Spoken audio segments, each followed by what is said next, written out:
Papa Likunzi RTVH. Wewe ni wikala muchanga chansa. Alléluia.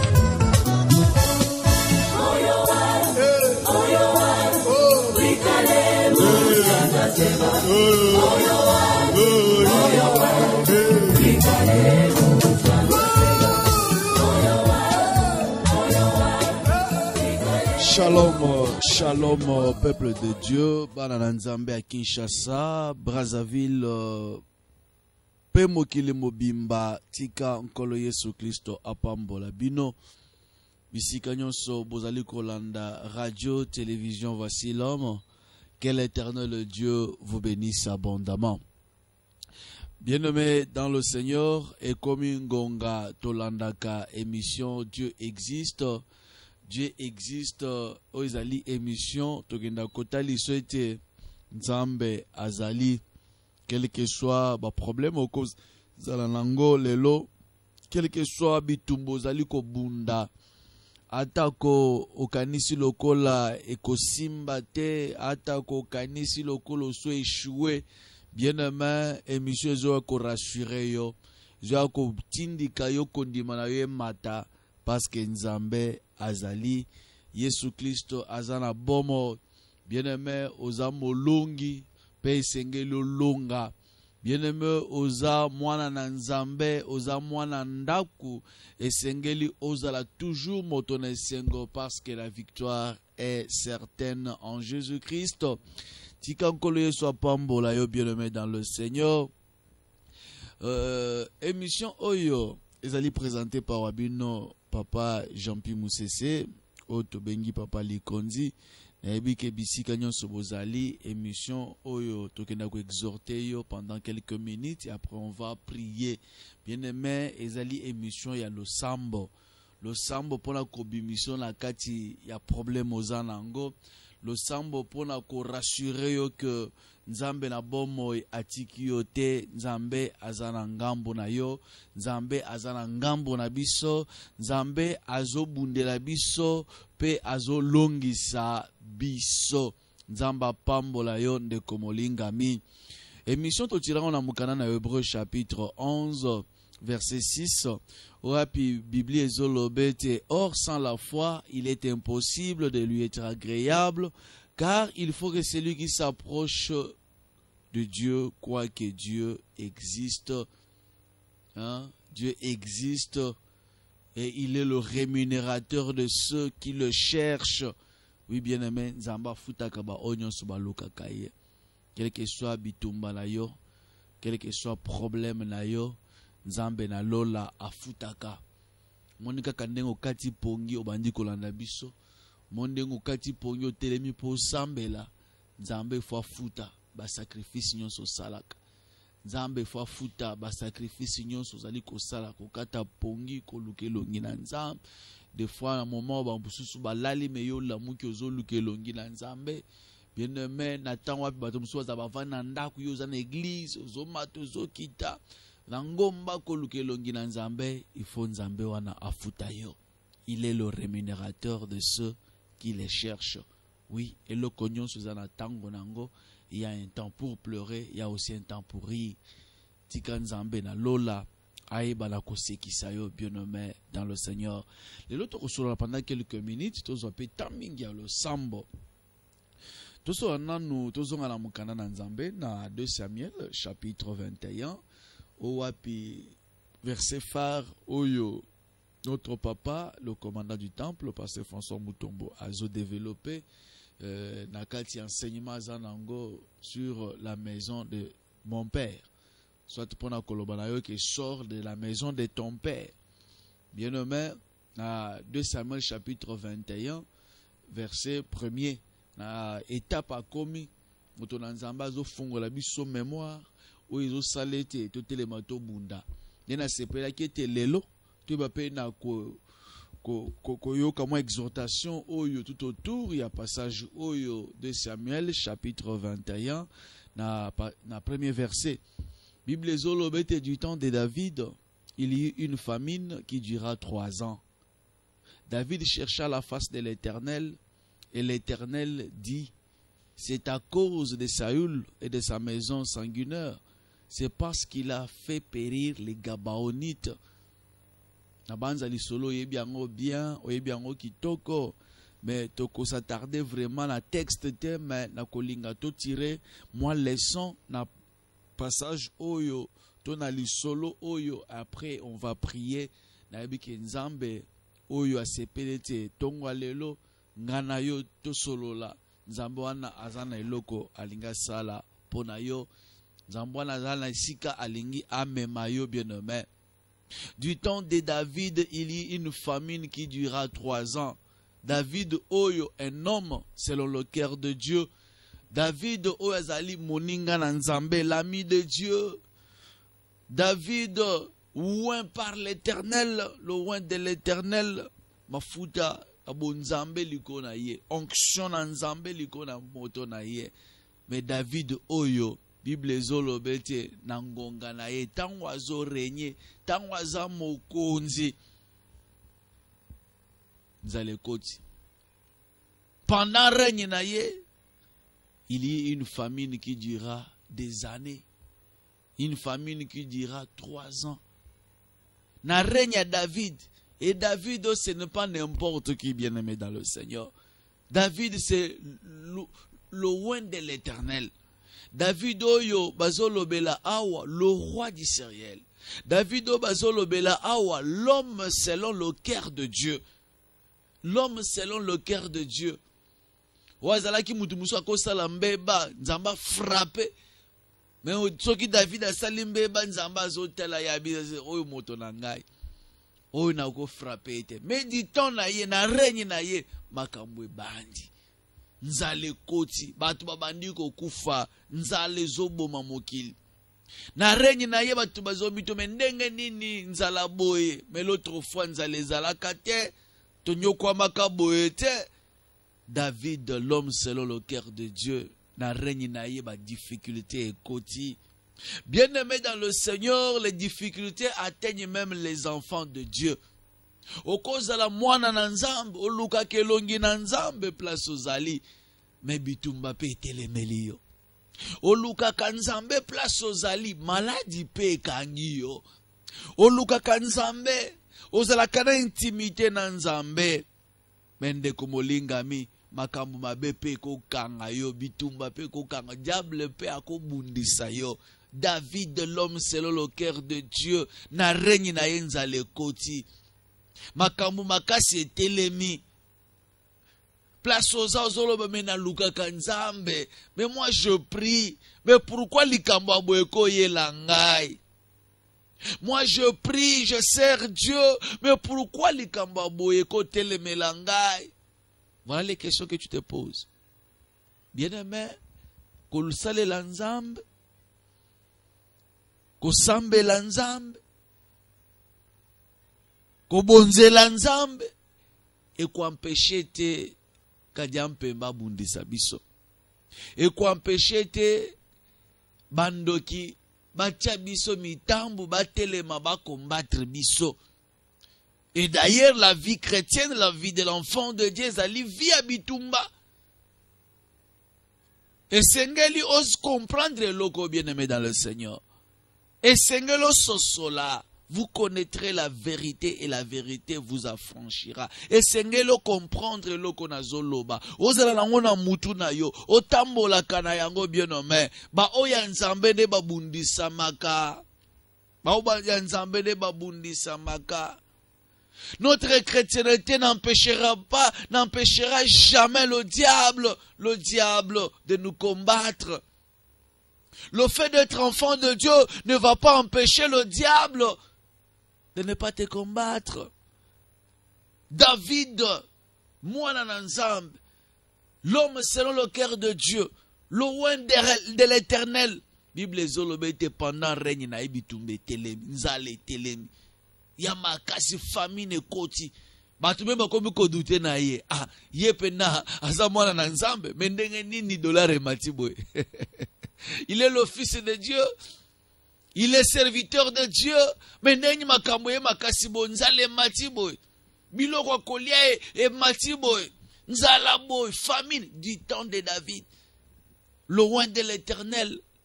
L'homme selon le cœur de Dieu, nzale koti.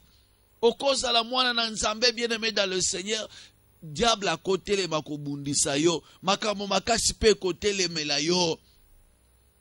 Cause à la moine na nzambe, ils ont empêché tes diables à combattre yo bien-aimé dans le Seigneur.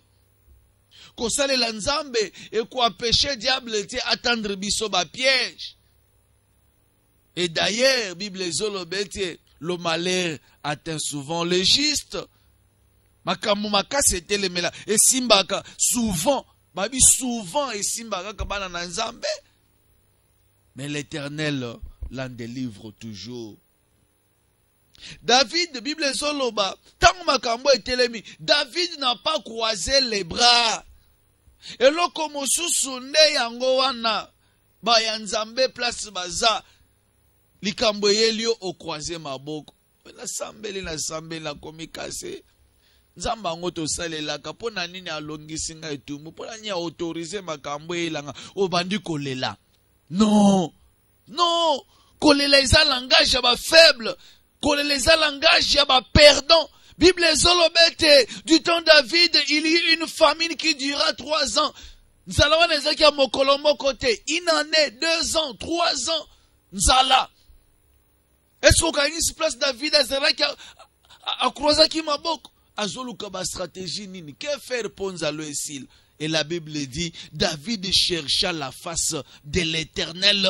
Aluki elongina nzambe. Bien-aimé, devant des situations difficiles, il faut chercher la face de Dieu. Devant makambo eteleme lioko croiser maboko te, luka nzambe. Doso mona tongo moi butu moi toza liboso na nzambe. Le quoi déjà mercredi oya lelo à partir à 10h toza liboso na nzambe jusqu'à 19h. Toningisa trop na nzambe. Pourquoi nzalo yozo koba? Est-ce que au côté le matin au kate hémorragie oya souffrance? To simba trop na nzambe, changement écoute dans la vie na yo. Bible zolobete, David chercha la face de l'Éternel. Difficulté koya makamaka se côté le baoya nzambe, mais il faut que luke longi na nzambe. David consulta l'Éternel. Dans ma version mususu économique, David consulta Dieu, consulta le Seigneur. Aluki nzamba lobelaye. D'où vient cette souffrance? Makamu makashi utu wapi, maladie utu wapi, stérilité oye utu wapi, nengeni pe kokosile umeli pe. 18 ans de mariage, dernière stérilité kokata na nzambe. Faut que luka nzambe alobela yo bien-aimé. Faut que luka nzambe alobela yo. David consulta le Seigneur, chercha la face de l'Éternel. Penzamba alobeliye. Bien-aimé, nzambe alobaka, soki olukiye alobaka. Bible zoloba chercher l'Éternel pendant qu'il se trouve. Tolukaye pendant kazawana zomi monisa. Il viendra le temps où api okomuko lukata prier ezoyate. Okomuko lukata osambel force ko sambel ezate. C'est le temps ya koluke longi na nzambe. Kotuna nzambe makambo utu wapi. Nena ko s'en sortir na makambo. Maladio nenye ko sila nzambe umeli. Stérilité ko sila nenye umeli. Via passion nzambe ko sila mokolonine. Que faire pour tobi manakati ya via passion? Que faire pour via passion elongwa? Ninto ko sala po bana nanga pe ba sepela. Vio ye komi via passion nzambe vio nazoko kangote. Makambo avenir ya bana nangai nazo yebate na kobandela wapi? Assurance ezate nzambe na sala nini pona na s'en sortir. David consulta l'Éternel. David chercha la face de l'Éternel. David a luka kinzambe. Bien-aimé, comme tantôt luka nzambe. Et comme tantôt luka nzambe. Devant tout problème, bien-aimé, il y a de quoi rentrer en soi, zonga katina yo, et chercher la face de l'Éternel. Et chercher à connaître la volonté de Dieu. David a luka kelongi na nzambe. Nzamba lobelaye. Seigneur, nzale umeli. 3 ans na règne nanga. Pe batu bayebi que c'est l'homme selon le cœur de Dieu. Batu bayebi que na sa mosali na yo. Bazo mituna ba question. Nzambe koyo kisanga sonité, il chercha la face de l'Éternel. Et Bible zolobete l'Éternel dit, c'est-à-dire Nzamba ya nolié. Nzambe ba lukakaye pe amimoni saka. Ba alukakaye pe amimoni saka.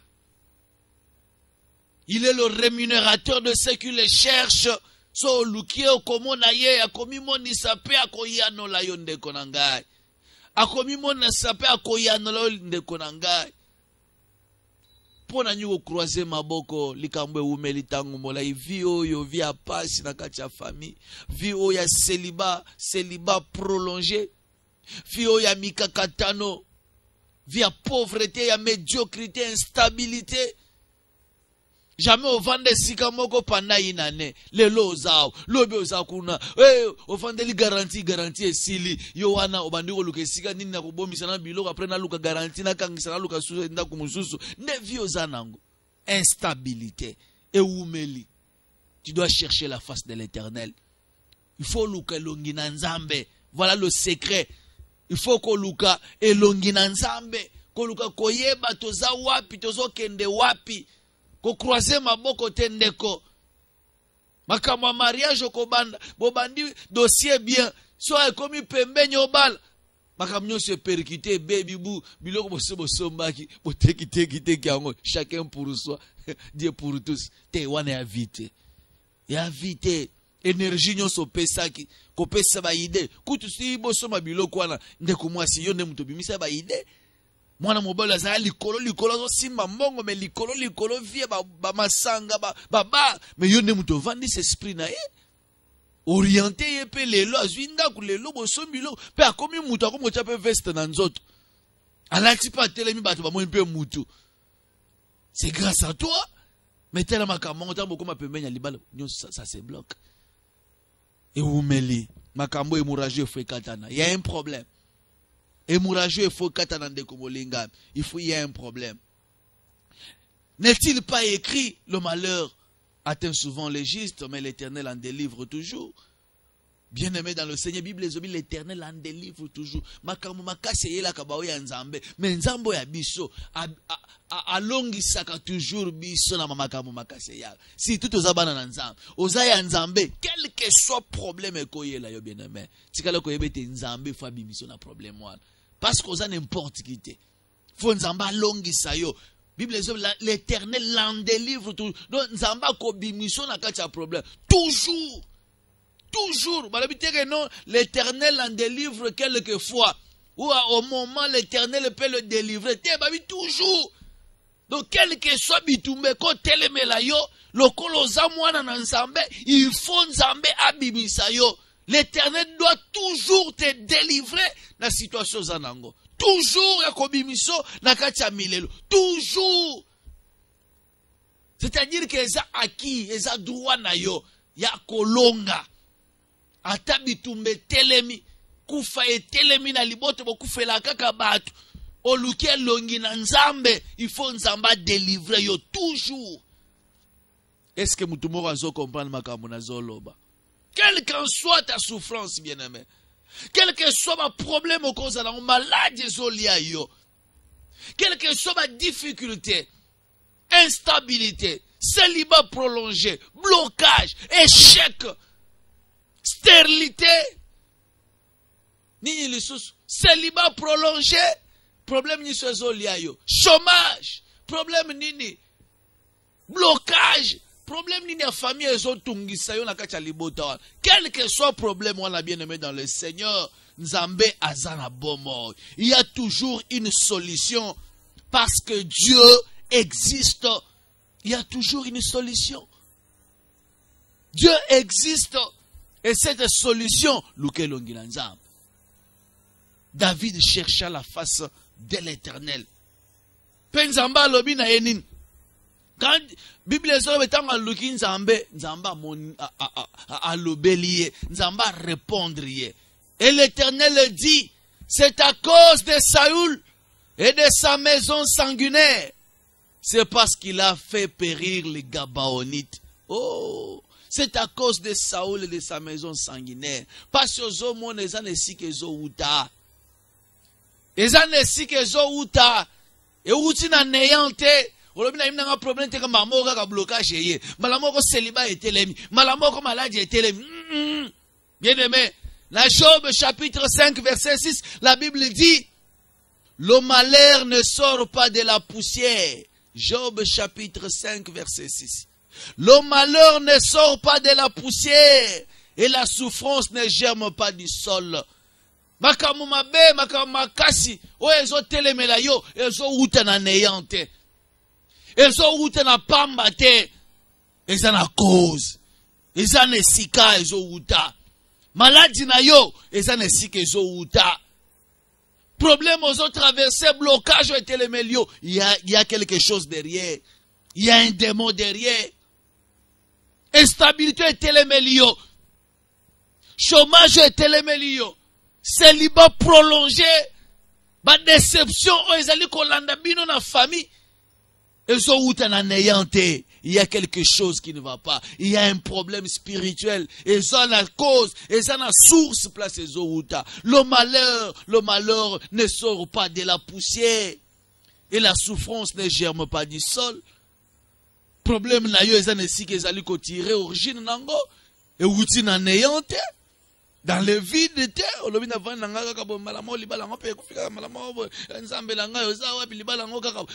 y a un problème. Oui, ça l'était libala et banoke na okufane ezokende. Wanu bien okufane okufiana. Dans le vide kaka. Ozaki no bien, ovandi bien, ozala bana na mwasi no bou. Calamité moko ega malamoko blocage ye instabilité bandiko landa bino biloko bandiko beba landako malamo bando okufela bana dans le vide kaka boy. Non. Luke longi na Nzambe. Faut chercher la face de l'Éternel. Nzambe pa kolobela yo. Nzamba kolakisa yo. Hein? Makambo nyonso eza pamba thèse. Et so tire origine quelque part. Ta situation tire son origine de quelque part, bien-aimé dans le Seigneur. Ta maladie là. Stérilité na yowana, pauvreté, instabilité na yowana, échec ozo landa bino na kati na famille, et comment lokola kazaka balaki sabino, et comment lokola uniforme ya famille, échec, eza na cause nango, eza na sike ezali ko uta. C'est à cause de Saoul, de la maison de Saoul, à cause de Saoul et de sa maison sanguinaire. De makambo ezoya. Ça c'est la réponse de l'Éternel à David. À cause de Saoul, des souffrances ezouta. C'est à cause de Saoul et de sa maison sanguinaire de David azonyo kwama. De crédibilité à David ezosi la kakaboy. L'homme selon le cœur de Dieu, roi monene, le roi de l'Éternel, makamaka c'était mis pendant règne na yeboy. Il y a un problème, c'est à cause de Saoul. Makambozo vivre les autres quelque part. Pour dire que bien aimé, il y a des choses que tu peux vivre dans ce namoy. Oh, mutumuso asali mbeba, yonde mutoza ko buka po kase.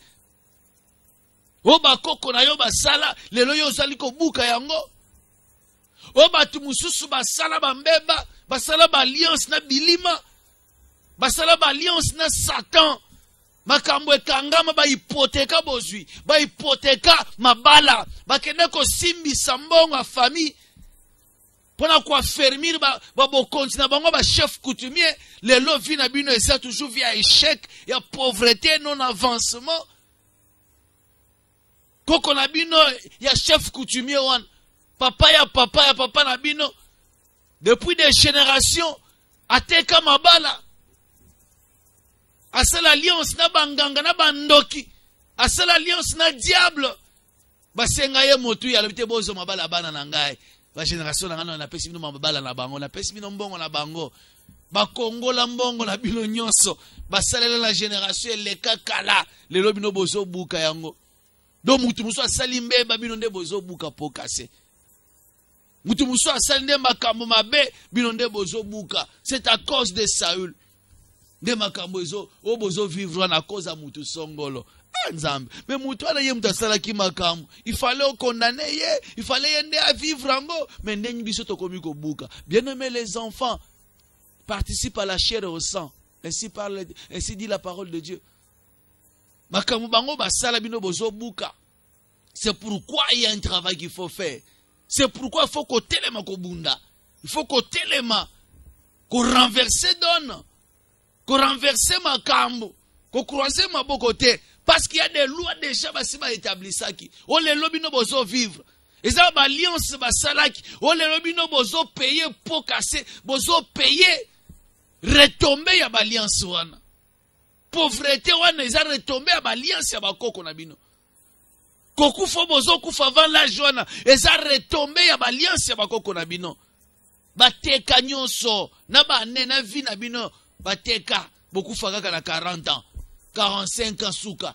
Le plus vigoureux à souka na 50 ans bozo kufa kaka. Bozo kufa chaque année bozo kufa. Yo bino boleka ka 50 ans te. Basi bateka ba âge na bino à 50 ans bokufi biso koto tozole la yo nzo kuno ke déjà na monde biso zo salela bango mbongo. Quelle vie! Il y a de quoi prier. Il y a de quoi prier. On va encore lire. Les lois qu'on a fait sur un passage belé. Notez ango yango nekene o méditer ango même hein. O méditer ango après na bike ko sunga yo mingi. Jérémie 31 29. Zolon Jérémie 31. Jérémie chapitre 31 verset 29 et lobinin. Jérémie 31 29 et zolo baboué. Kota 29 na 30. En ce jour-là, on ne dira plus. Les pères ont mangé des raisins verts et les dents des enfants en ont été agacés. Mais chacun mourra pour sa propre iniquité. Tout homme qui mangera des raisins verts, ses dents en seront agacées.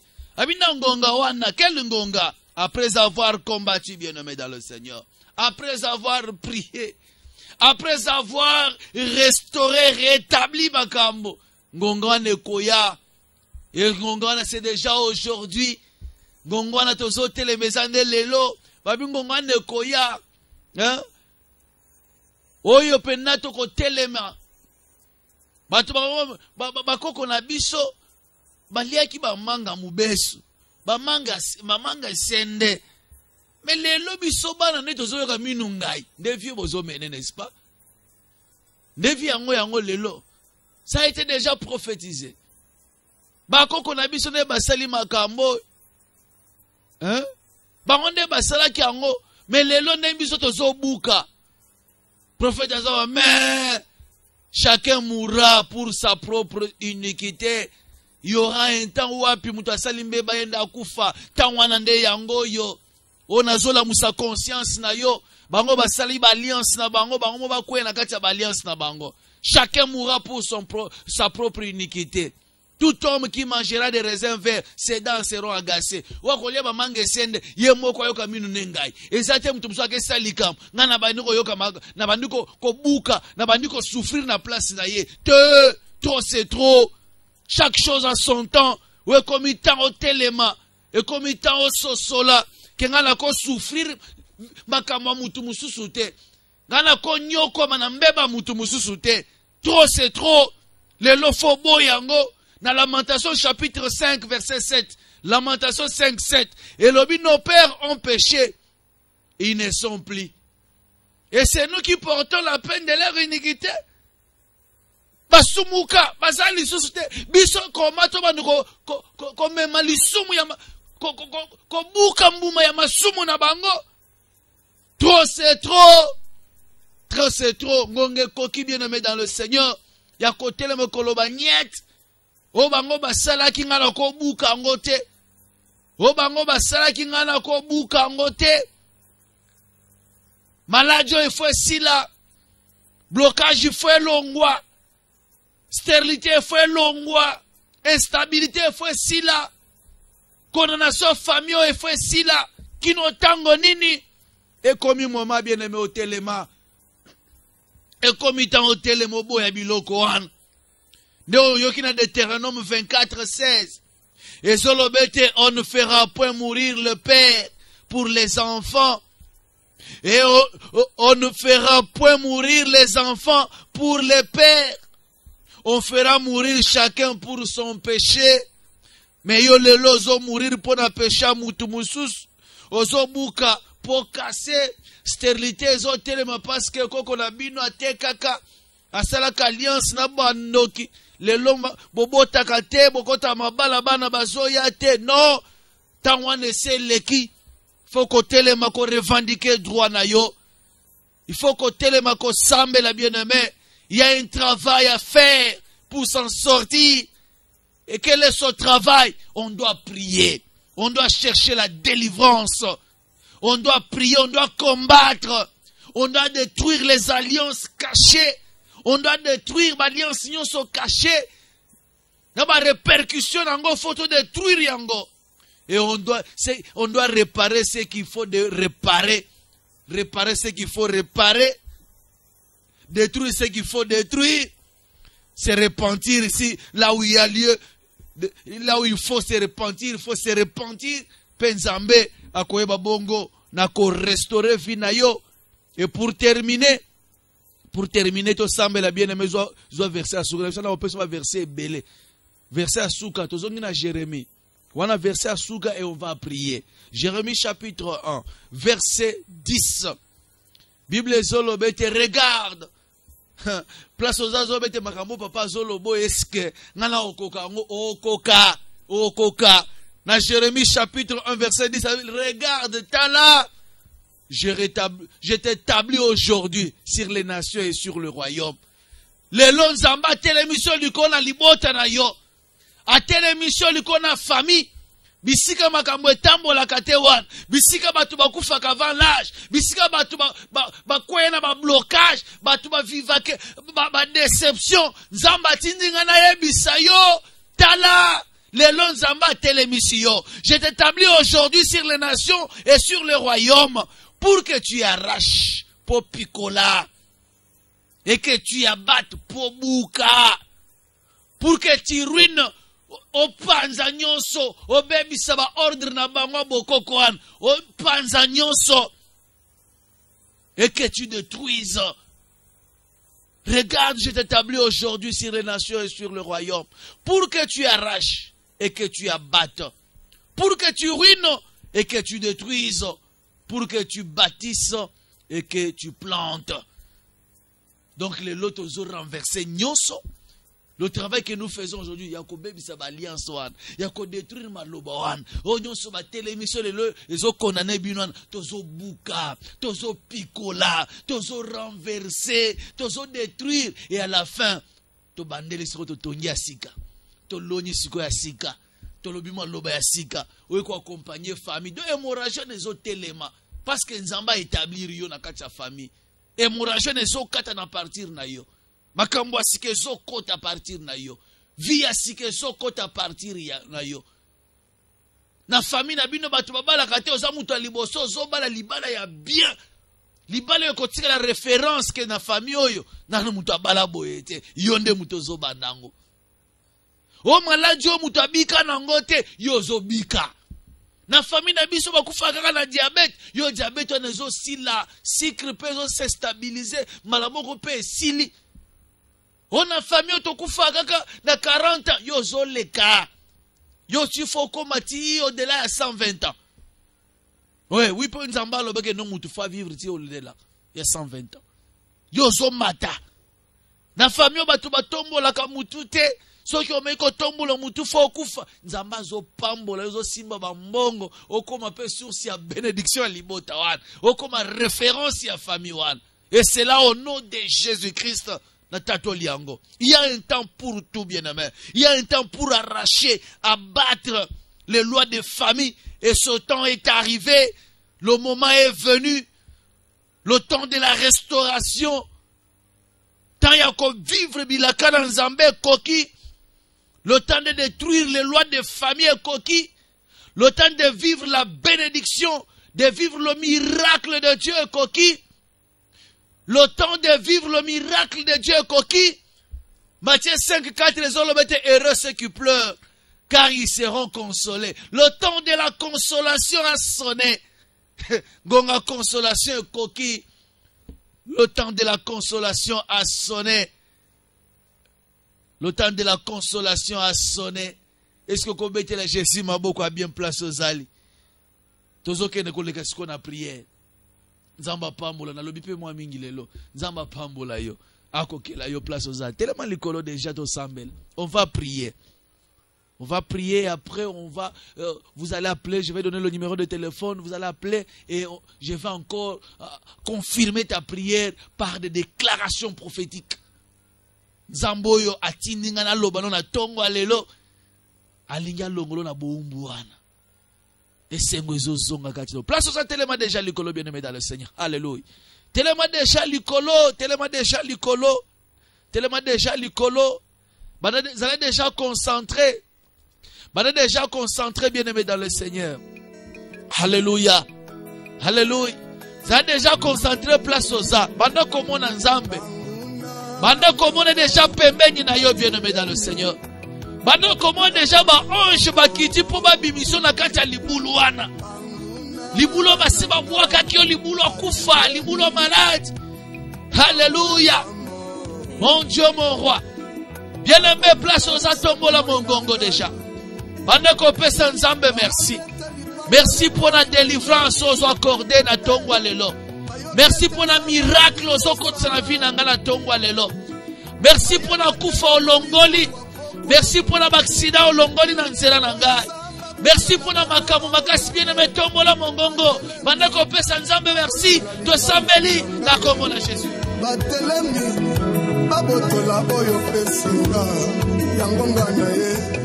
Yo loba ni loba moko ibota bika loba ni loba moko ponanga loba loba tumuna bika mona loba ni loba moko ponanga loba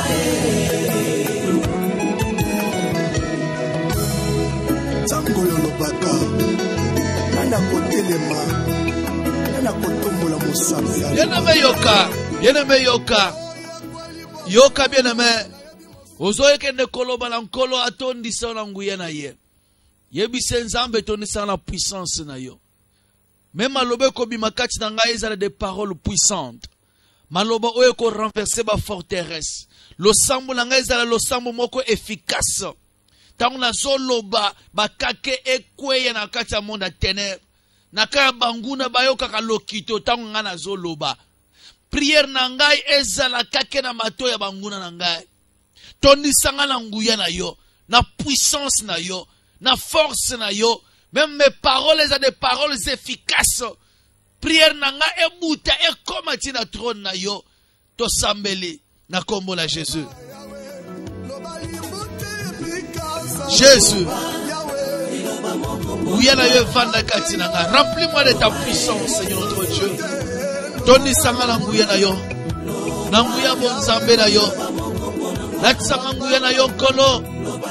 Latsanga puissance na yo mon Dieu, mon roi. Latsanga puissance na yo kolo na bomo. Yahweh. Yahweh. Même maloba na ngai ezala maloba ya nguya. Ezala maloba wezo sala ba effet. Nakaya monguna ezala malobo eko sala ba effet nakaya monguna. Chaque fois que je vais prononcer des paroles, que ce soit des paroles puissantes, des paroles efficaces, eko renverser ma forteresse ya diable, ezala transformer na ma bombe, ma arme nucléaire, eko renverser ma forteresse ya monde à ténèbres. Revêt-moi de ta puissance, Seigneur. Couvre-moi de ta force, oh mon Dieu, mon roi.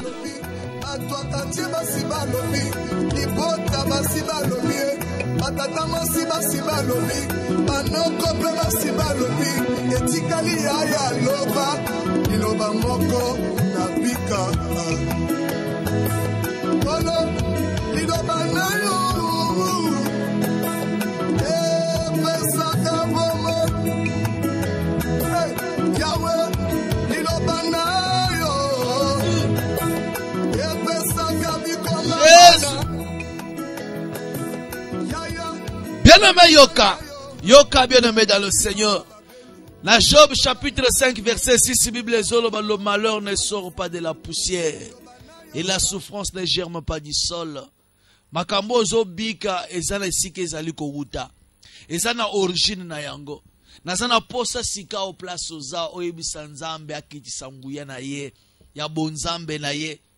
place mosisa ya souffrance na yo nzambe akata hémorragie wana nzambe nde aza na makoki. Bible ezoloba ete le cheval est équipé pour le jour de la bataille, mais la délivrance appartient à l'Éternel.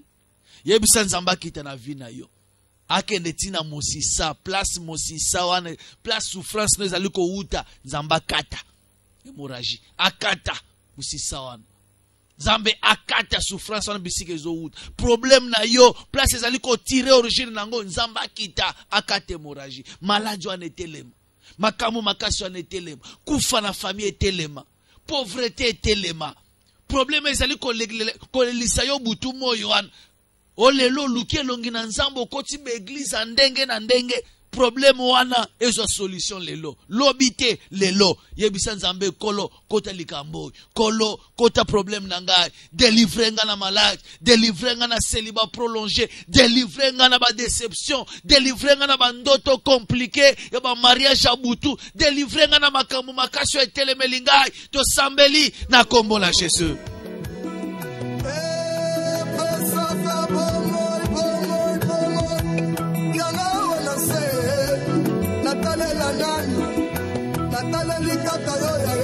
Délivre mon âme, Seigneur.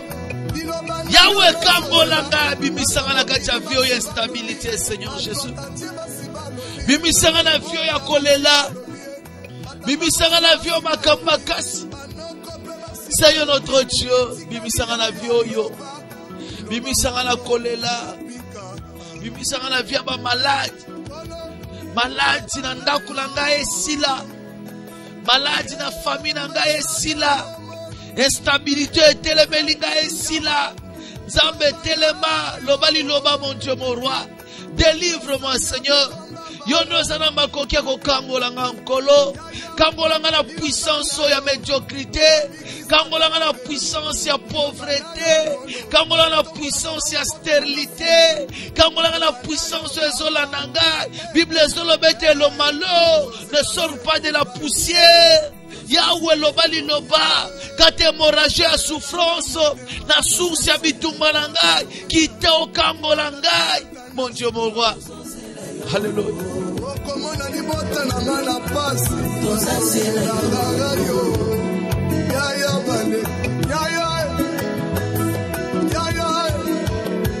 ya bale ki baso sela yo ikomba baso lela selo boko na yo lobali loba moko basimba bamona bikamwa na yo bayebi ote bayeba yo yo lobaki okotia bokeseni na babasela kayo na babayebi ote talatina tokolelaka utupemo yaka Yesu osunga libota yo yaka yaya anisata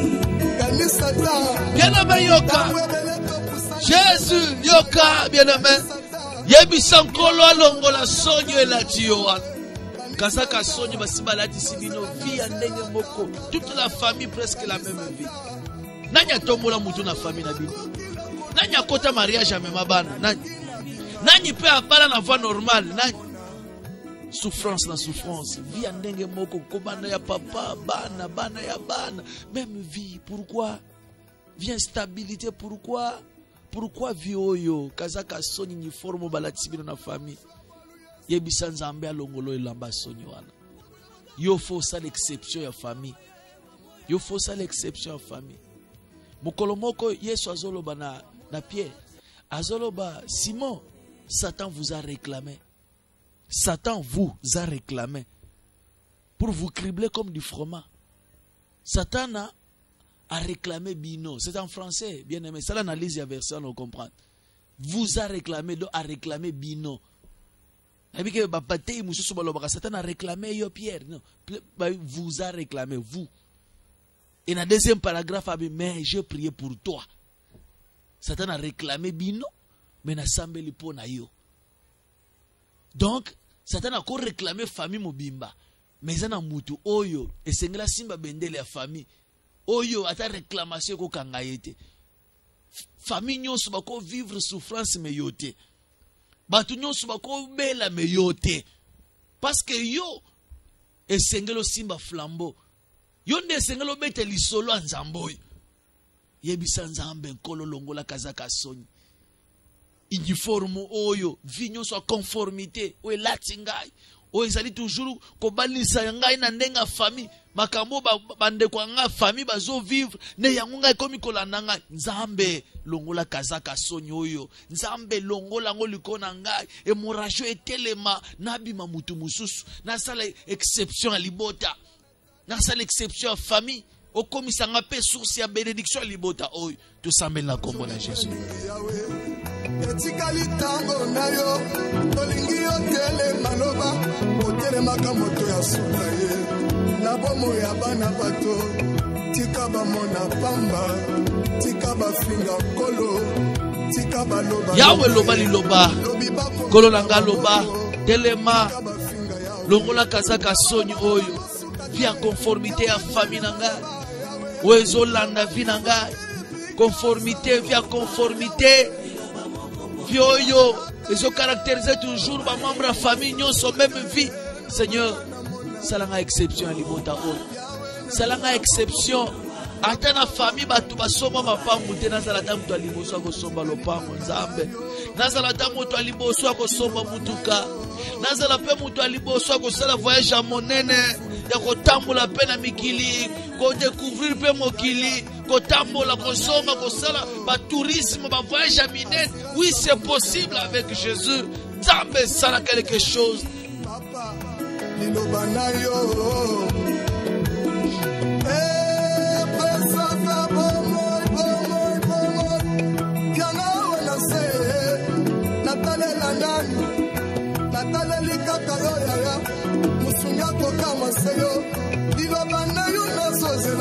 Batamokili basiba lobi batwakatie basiba lobi libota basiba lobi batata mosi basiba lobi banoko pe basiba lobi etikali ya loba liloba moko na bika liloba nayo. Bien-aimé yoka ngonge zango ngatozo avancer un peu plus vite hein nakolinga vraiment place aux ali ome kokomango quelque part hein makamna uti kolobo peut-être na pesa ki verset na Luc chapitre 22 verset 31-32 komango quelque part la réclamation wana uti koloba oyi nzamba zoloba Yesu azoloba na Simon Satan vous a réclamé pour vous cribler comme le froment mais na verset 32 mais j'ai prié pour toi. Satan a réclamé bino mais na sambeli po na yo. Satan a encore réclamé famille mobimba. Mais yo, il faut l'épargner. Yo faut bima sain et sauf na kacha bitumbo ya famille. Tellement likolo sikoto changer fréquence. Tellement likolo bien-aimé dans le Seigneur. Tellement likolo nazana posa place aux alo kito ekita. Bible zoloba le fils de l'homme a paru afin de détruire les œuvres du diable. Lo kito ekita na kaya monguna. Onyon soba seba sala ki wana mwenye makambozo vivre pauvreté maladie stérilité makambo makasi nyonso etelemelio ba complication na vie donc nyonso ba malade makambozo vie ezaba œuvre ya diable moto na nzambe kite détruire ba œuvre ya diable netina musala Yesu akitela na sena moyi pona ko détruire biloko nyonso wana yo fo bima sain et sauf yo fo tatola monene na nzambe moto ekita misala ya diable na vie na yo kufa maladi nyonso basiba imposa yo wana eyamba moto etumbama tosambeli na kombo na Jésus.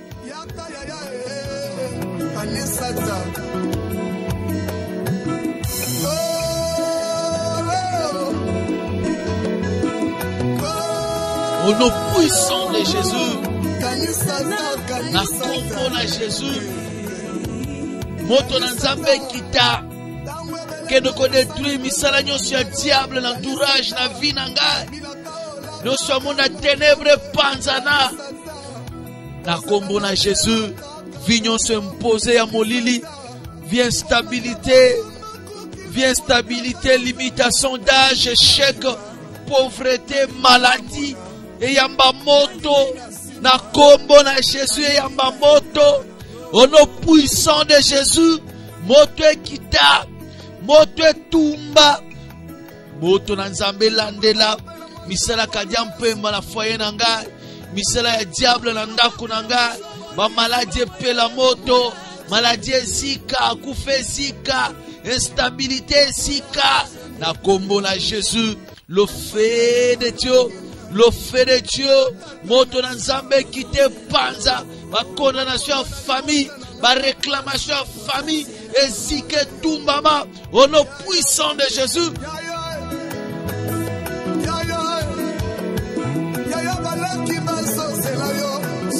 Bien-aimé Yoka, peut-être nous allons comprendre, bien-aimé. Jérémie chapitre 1 verset 10. Bible regarde, je t'établis aujourd'hui sur les nations et sur le royaume. Les longs Zamba télémission lui a famille na Yohan. Zamba a télémission à établir yo. Les longs Zamba tiningana yebiso yonde à établir na famille Yohan. Pour que tu arraches et que tu abattes, pour que tu ruines et que tu détruises. Ba loi ya famille Yohan, toujours détruire. Balianso bakoko basara ya kala tozo détruire yango ndeko, tozo picola yango yako picola, tozo renverser yango. Baliance caché wana tozo renverser yango. Maloba nyonso oye landa kabino obima na famille ya buyoy. Ezana balwa moko elanda kabino ya famille ya buyoy. De maladie wana ezo landa bino famille ya buyoy.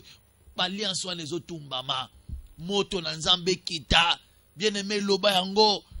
Loba yango, moto ekite kota la vie na yo, na libota na yo, vio imposé tumbama, kazaka sonyi balati sabino ezika, moto ekite panza ba condamnation, ba réclamation, vio imposé échec, ya pauvreté, instabilité, sécheresse, pauvreté, nyoso ba imposa bino, ezika, to sambeli, na kombo na Jésus. Moto na nzambe kita, elandela ba déception na kati ya libala, ba déception la na kabine tumbama na kombo na Jésus, stérilité eyamba moto via sonyi ba imposa bino zika na kombo na Jésus. Le feu de Dieu, le feu de Dieu, le feu de Dieu, le feu de Dieu, moto ekita, moto na nzambe landela, ba condamnation famille tumbama, vinyo se imposer, nyonso balona na nzoto, balona na mariage, na entourage, eyamba moto, kokufa avant l'âge, eyamba moto, moto ekita, limitation d'âge, eyamba moto, na kombo na Jésus. Le fait, nazo picola, nazo renverser, nazo buka mibe kwa famille, nazo buka ba condamnation famille, ba loi imposée, ba réclamation nyonso ba télémisa na famille, et yamba moto, et si que tumbama, kokufa avant l'âge, et yamba moto, ba déception zika, maladie tumbama, stérilité yamba moto, na kombo na Jésus. Le fait, moto na nzambe kita, moto tumba, moto panza, au nom puissant de Jésus, moto kita. Assurance à bon moïnanga, Yahweh. Papa, Nino Banayo.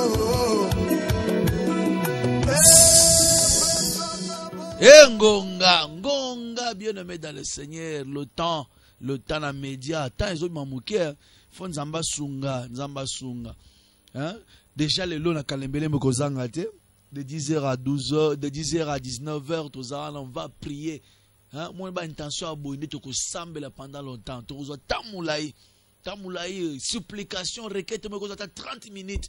Au lele linzambe, au ningi citron naïe vraiment. Tu ressens de 10h à 19h. On aura tout le temps. Peut prophétiser Kozala. Nzambe fa loba, bien-aimé dans le Seigneur. Dieu doit parler. Pendant qu'on souki ça, toujours dans Jérémie chapitre 1 verset 10, paragraphe famille balé lobini, après avoir détruit, après avoir renversé, abattu, après avoir ruiné la loi à famille, paragraphe famille balé zoloba, pour que tu bâtisses et que tu plantes. Peut-être otonga ya sika. Donc au bout qu'il faut otonga. Ou abattre, il faut que tu ça.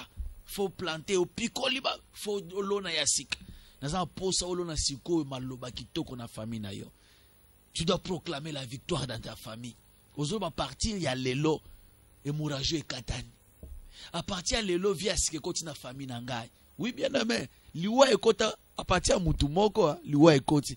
À partir pe ya mutu moko vie pe ekota na bato na humanité. À partir ya mutu moko asala ba alliance na famille mobimbe telema. Maka se telema lebino. À partir pe ya mutu moko ko telema a poser acte. Pe via sike koti na famille. Nasa posa place oza obande ko planter. Oloba maloba kitoko liko la famille na yo. O déclarer positivité, o déclarer élévation, o déclarer maternité, o déclarer guérison liko na vie libota na yo to sambel na kombo na Jésus. Etombola kaba baboka manafulu. Liloba na yo papa. Tozozela selo bae. Tozozela yo. Yahweh. Simbelela nga motema. Sambela bien-aimé dans le Seigneur, Sambela. Oh my God. Sambela Mouya. Yahweh n'a pas proclamé victoire. N'a pas proclamé élévation du qu'on a les mots dans la gare. Oye, tika la ko salé matin na famille à travers nga iso salé. Élévation iso kota les mots. Papa mu tozo somba la libota o. Mituka tozo somba, tozo tonga ba mapam, ba voix chaminer tozo sala. Soki na famille maternité tikala okota te à partir na yo maternité kota. Mabale tikala okota te na famille o à partir na yo libala kitoko kota. Osa la référence à famille. Seigneur notre Dieu, na tato le longa, na tato le victoire. Na tato le longa penga na komi source ya bénédiction na katina libota o. Et c'est là au nom puissant de Jésus-Christ de Nazareth. Quand tu as une victoire.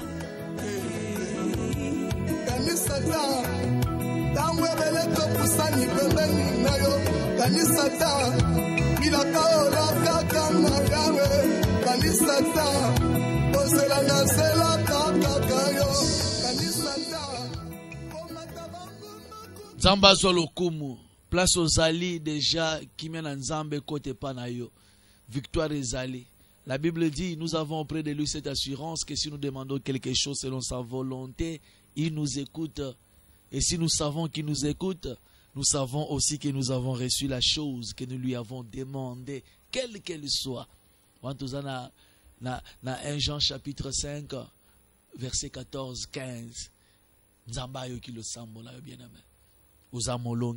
Et moi je vais confirmer. Minute une minute, 2 minutes. Je vais confirmer pour 2 personnes seulement. On continue ko benga. Peut-être qu'on tika voice na numéro nabiso et on va prier pour toi. 09 98 28 18 89 na numéro nabiso 09 98 28 18 89. Même après prière, on continue ko benga, on va prier pour toi.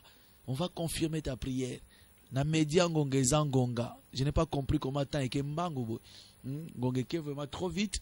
09 98 28 18 89. Okotika voice na yo na WhatsApp, okobenga et on va prier, on va confirmer cette prière par une déclaration prophétique. On va confirmer cette prière par une déclaration prophétique. Tikete nzamba pambolo place oza. Nzamba ko kilo. Na ko yambaka 2-3 appels, ngongese ke après okobenga après. Allô? Allô, bonjour papa. Bonjour bien-aimé. Comment on a béni? Oui, papa.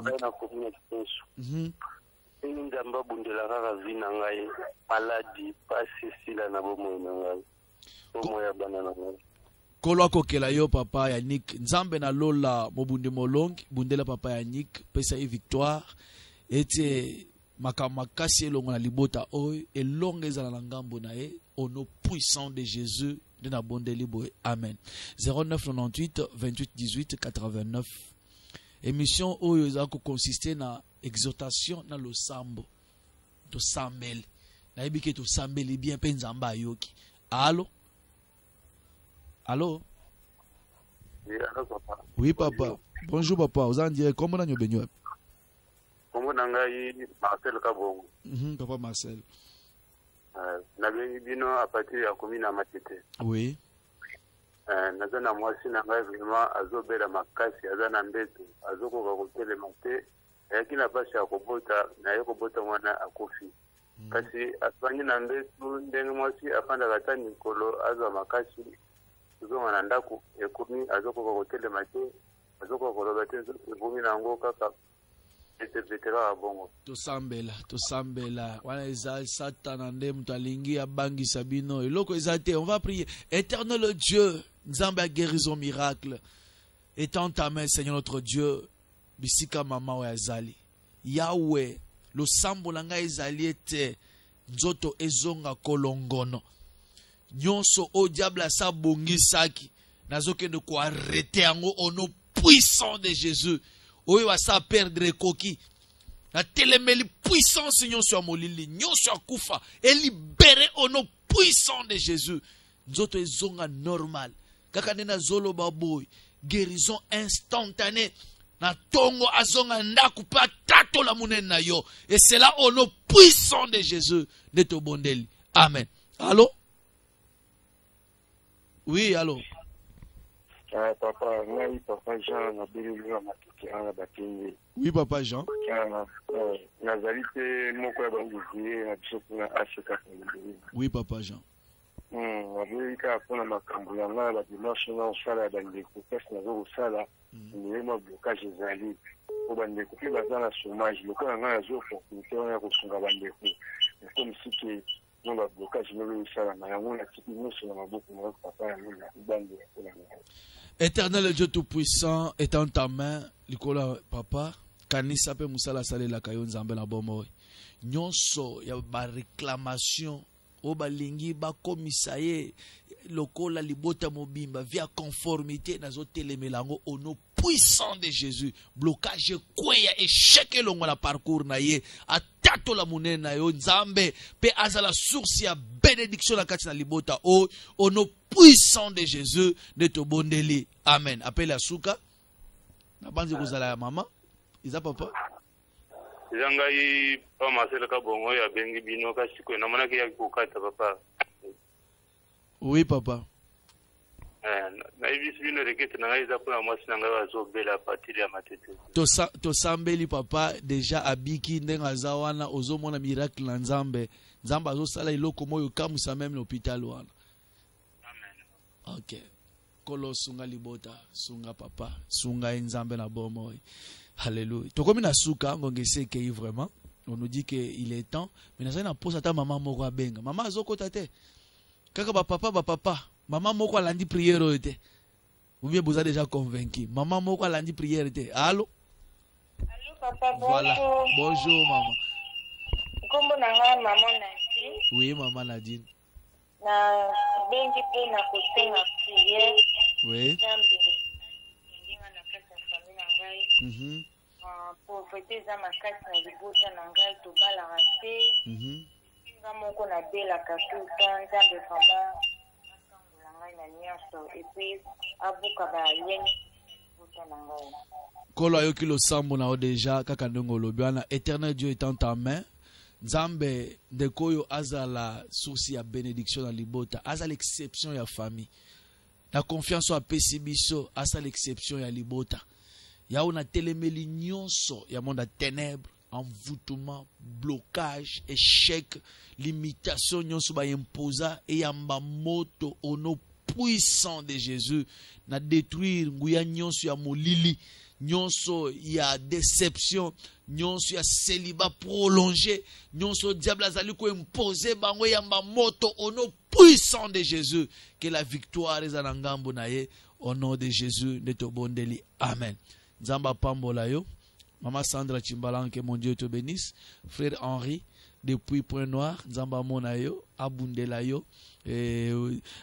Projet wana ekeneti na suka. Nzambo abanda ki likambo na kena oneti na suka. La Bible dit, lui qui a commencé cette œuvre en nous la rendra parfaite. Le quoi ça banda ki na yo démarche wana tina suka. Pete ko tato la monnaie na nzamba. Voilà, nous sommes arrivés au bout. Nous sommes arrivés à la fin de notre émission. Qui mène Nzambé à la partage nabino, osana requête, intention à prière, bien aimé, kaka na numéro topesi 09 98 28 18 89, oko kome la biso, oko tinde la biso voice, tokoyoka, pe on va te soutenir dans la prière, pe olini o soutenir cette œuvre, bien aimé, mission oyo kwezitete, au bengi biso, de quelle manière tu veux soutenir et soutien na yo et kozala bienvenue chez nous. Nzamba pambola yo, akokela yo bisika nyonso o Zolanda biso. Nzamba distingue bino na mabota, bozala distinction ya famille, bisika échec ezala kabino bozi resisa kaka, bisika kufezala kabino bozala en bonne santé, bozala en vie. Voilà ma prière. Voilà ma prière. Nzambe na lola, nzambe na nguya nyonso, mubundi molonge zayo.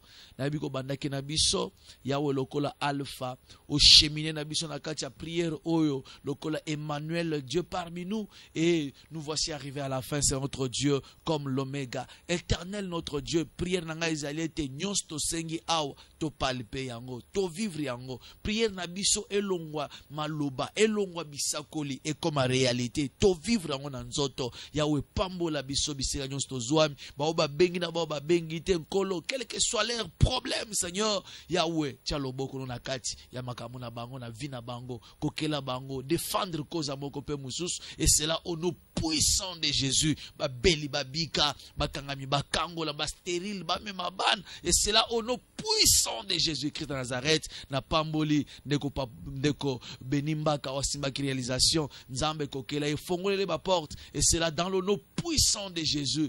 Onyo so landa ki biso yawe elonga na ezala ngambo na ye na kombo na Yesu de tobondeli boye. Amen. Tokomi na suka nzamba pambola yo na répéter numéro na biso ezali 09 98 28 18 89 09 98 28 18 89. C'est un numéro qui est sur WhatsApp. Attends, vous allez banda mboka, vous allez biso sur YouTube. Bien aimé dans le Seigneur. Benga biso, on va prier pour toi, on va t'orienter. Nzambe akozanga te ko pambola yo. Olingi peut au soutenir biso dans cette émission, n'hésite pas. Hein? Ils appellent moko na clé, on zamba ko fungule lo porte. Nous cherchons Dieu en tâtonnant par des prières, par des sacrifices et nzambe peut atelema ka bundela biso. Na bande to komi na suka, on a vraiment débordé de plus de 10 minutes. Nzamba pambola bino, tokutani prochainement. Ciao.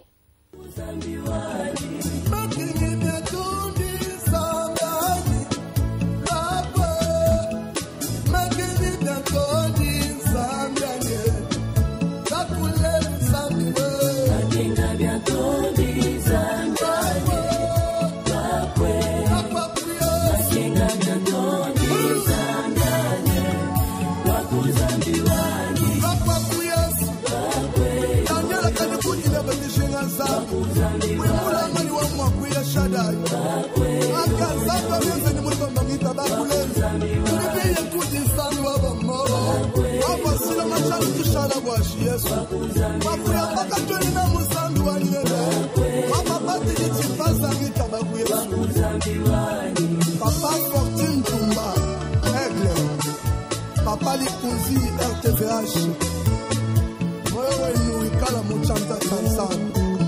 Alléluia. Moyo